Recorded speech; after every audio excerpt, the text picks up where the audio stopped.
We've heard Donald Trump say recently that he's going to finally display whom his foreign policy advisors are going to be. What's important when looking at whoever those people are that he names, taking a look at who he named as his senior advisors when he was working as a businessman just a few years ago.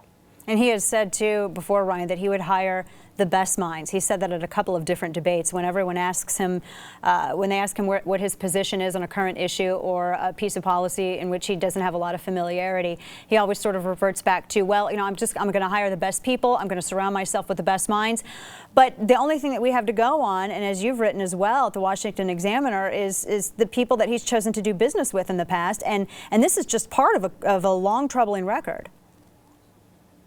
That's right. And he also says that when talking about the donations he's given to Democrats, that this is the price of doing business in New York. This is all just part of what he had to do business. But it's important in looking at Felix Sater, that member of Bayrock that you were mentioning earlier, this convicted fraudster and money laundering scheme, that all of this was going on at the end of the 90s, early 2000s, but that he was sentenced in 2009, but he was a Trump senior advisor in 2010 and 2011.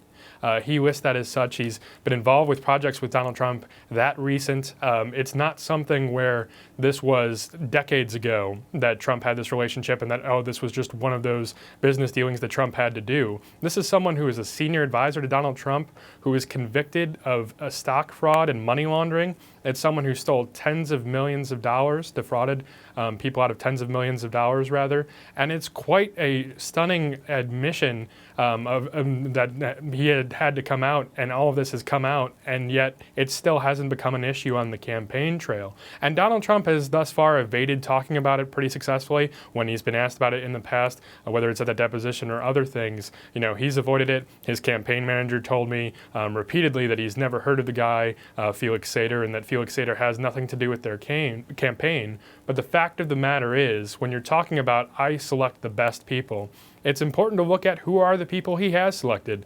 Felix Sater is one of them, and Felix Sater caused a lot of pain for a lot of people that trusted him when he did a pump and dump scheme that caused them to lose millions.